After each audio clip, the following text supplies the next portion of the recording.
तस्मादसक्तः सततं कार्यं कर्म समाचर असक्तो याचरन् कर्म परमाप्नोति पुरुषः।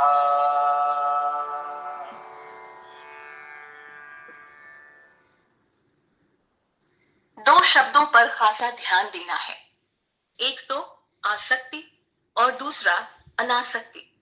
दोनों शब्द बड़े मिलते जुलते से लगते हैं, लेकिन दोनों में जमीन आसमान का अंतर है। आसक्ति बंधन है तो अनासक्ति मुक्ति का मार्ग।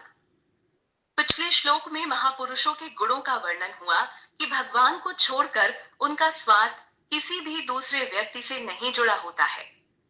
भगवान कृष्ण अर्जुन को समझा रहे हैं कि तू आसक्ति रहित हो जा, यानी मोह से मुक्त होकर केवल अपना कर्म कर, क्योंकि जो व्यक्ति किसी भी प्रकार की आसक्ति से दूर है वो कर्म करते हुए ही परमात्मा को प्राप्त कर सकेगा।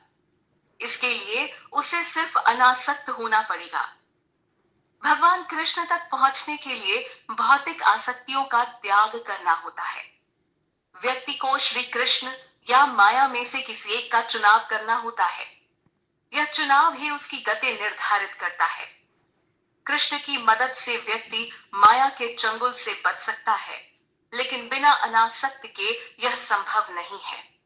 यह ज्ञान सबके लिए है कि कैसे व्यक्ति को बिना लगाव के सिर्फ अपना कर्म करना चाहिए, क्योंकि व्यक्ति कर्म किए बिना नहीं रह सकता, तो कर्म फल से अनासक्त ही बेहतर उपाय है।